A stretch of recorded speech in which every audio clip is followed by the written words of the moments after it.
Good afternoon and welcome to Radio Row on Super Bowl 57. I'm Kayla Brad. I'm here with Roy Kessel and Mark Pollick from the Giving Back Fund. Mark, thank you for joining us today. It's my great pleasure. Thank you for having So, me. you're welcome, Mark. For anyone who doesn't know, tell us a little bit about the Giving Back Fund. Sure, thank you. Is there anybody that doesn't know? I doubt it, but let's cover our bases. So the Giving Back Fund is an idea that I had literally in the shower 25 years ago, 26 actually. It's like the Olympics. We're 26 years old, but we're celebrating our 25th anniversary because there was something called COVID for the last couple of years. We couldn't do a Super Bowl event last year because of the reoccurrence of COVID. And so this is officially our 25th anniversary, but don't tell anyone we're 26 years old. We were born on February 5th, 1997 in Boston, Massachusetts. We hung a shingle and began. The idea was very simple. It was to help athletes and entertainers do philanthropy well and do it right. I had been reading some articles about athletes who had started foundations and they had problems, and some of them imploded from mismanagement. And I thought, what a waste! If someone wants to do good in the world, they should do it right, and they should certainly abide by IRS rules. And collecting public charity money is something that's in the public trust. And so you want to make sure that you maintain fidelity and maintain trust with the giving public. And so I thought, let me create an organization that would bring real best practices and professional expertise to help athletes, entertainers, and others who wanted to do philanthropy. And we started 25, 26 years ago. And the first client that we had was the then captain of the Boston Celtics. I won't test your knowledge of sports and ask you who that was, but he was a gentleman named D. Brown. And the second client was a young quarterback who threw the most famous pass in college football history. You know who that is, Doug Flutie. And the third and fourth clients were two young teenagers in love at the time who were both 18 years old, named Brittany and Justin. And I think you probably know their last names. And since then, we've had about 800 clients. We've expanded to work with anybody who has a philanthropic dream and mission. We're able to give them a 501c3 and put a team of experts around them to help them execute on their mission. And we're very grateful to be celebrating our 25th anniversary at this Super Bowl. Well, I know you and Roy go way back, so I want to turn this over to Roy a little bit. Thank you. We do. Thanks, Kayla. Mark, I know you've done amazing work. We first met when you were hosting sports philanthropy conferences long before there were many people using that phrase, even in terms of sports philanthropy. Um, you've had incredible success now coming up on 25 years. I know you've got a big event coming up this weekend. Tell everybody a little bit about Big Game, Big Give and how you came up with that idea. Sure. Well, as you know, athletes love to do events. And so when we start athlete foundations, a lot of them want to do events. And so for years, we've had golf tournaments and dinners and all kinds of different events, things that you can imagine, things that you couldn't even imagine for all our various foundations. But about 12 years ago, I decided, the Giving Back Fund is a charity too. And in order to grow, in order to get a little bit bigger, we need to do an event for us. So we don't like to do anything small. So I said, if we're going to do an event for us, let's pick Super Bowl Saturday night. As little tiny David, let's go up against corporate Goliaths who have all the money in the world. And let's do an event on Super Bowl Saturday night. And let's have it be different than every other Super Bowl event. Let's have it be, well, most Super Bowl events are loud and crowded and noisy, and they're in a venue somewhere. You've been to all of them. And if you're not in the VIP section, you don't really see VIPs. They stay in the VIP section. So I said, let's do an event that's not loud, not crowded, and not noisy, and all VIP and not in a venue. Let's find the nicest estate in every Super Bowl city, ask the homeowner if they would mind if we would bring 500 strangers into their house to have a charity event, and let's try to do the event that way. So we started 12 years ago in Tampa with Ashton and Demi, who were then married, as our hosts. And in its second year at Michael Bay's estate in Miami Beach, it was named the #1 event at Super Bowl by ESPN, the magazine. And it's only grown since.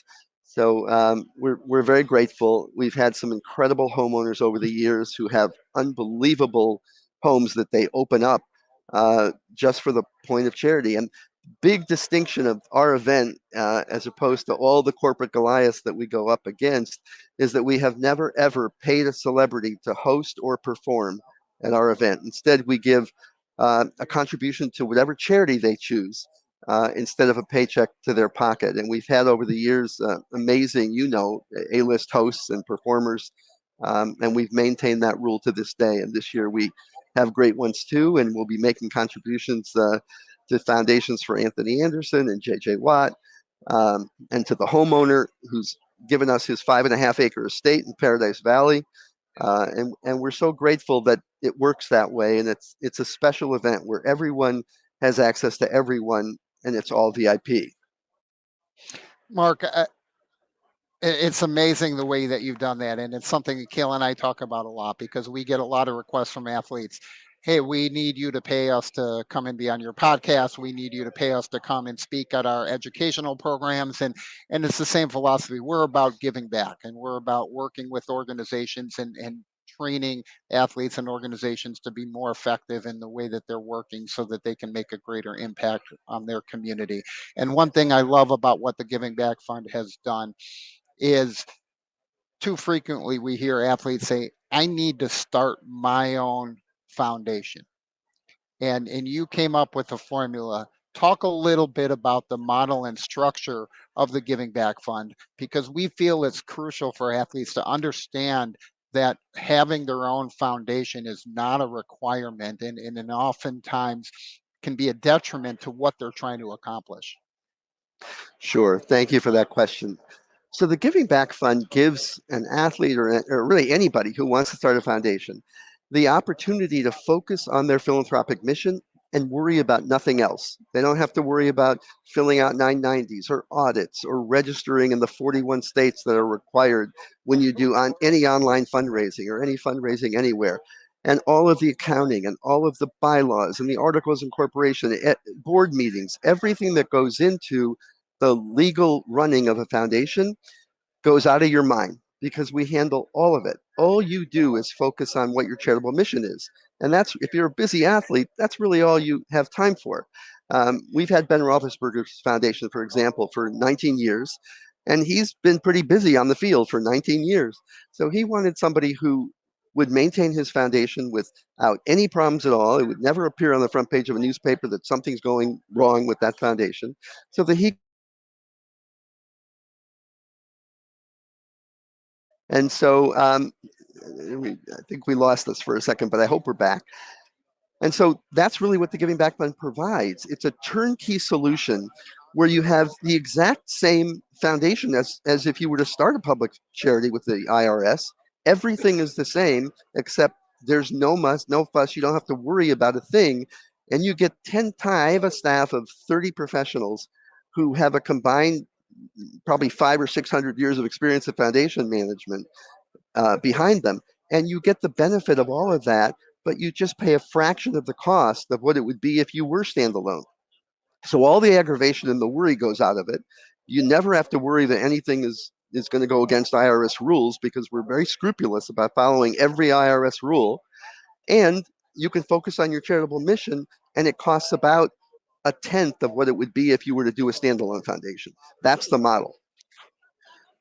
Well, and that's really, I think, been effective. And you look at one of the big concerns that we see athletes frequently underestimate the risk, right? Both financial, legal, and reputational risks that are out there if they don't comply properly.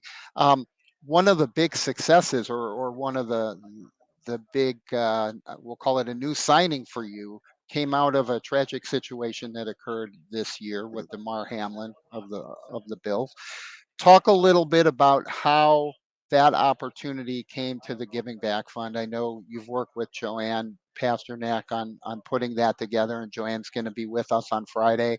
Talk a little bit about that situation with Damar and some of the thoughts and plans that you have in store. Sure. So that situation is the result of persistence. If there's only one quality I have, and maybe there only is one quality. It's that I'm persistent. You know that from knowing me for years. So when I first started the Giving Back Fund, I went down to Washington and knocked on the door of the NFLPA and said, "Hi, I'm Marc Pollick, and I just started the Giving Back Fund. We'd love to work with you." And they said, "You seem like a very nice guy, but go away. We've never heard of you." And year after year, I would go down to Washington, knock on their door again, talk to Pat Allen, talk to the people at the NFLPA, and say, "I'm Marc Pollick. I run the Giving Back Fund. We'd love to work with you." And they would say, "We never heard of you. Go away." Well, after 17 years of doing that, they finally called us 7 years ago, 8 years ago now, and said, we've heard of you and we'd like to work with you." So for the past 7 years, we've had a relationship with the NFLPA where they're philanthropy consultants. We've created a wonderful website called Foundation Fundamentals where players can get real information about anything regarding philanthropy, whether it's starting a foundation, getting involved in a project, anything they want to know. We have a contract with the NFLPA where there's an 800 number that reaches our office, and any player, current and past, can get information that is good, neutral, best practices information. And so when the situation tragically happened on the field with DeMar, we got a call from the NFLPA saying, "You're our partner, and they need, a 501c3 like right away." The one thing we're able to do is when you apply, as you know, to the government for a 501c3, it's about a 9 to 12 month wait. With us, it's same day, it's instantaneous. And so we were able to give DeMar a 501c3 and be there for him and for the hundreds of thousands of people who donated to have a charitable impact with DeMar and to help his cause. And so we're very proud of that relationship, and we're thrilled to be working with DeMar and his family.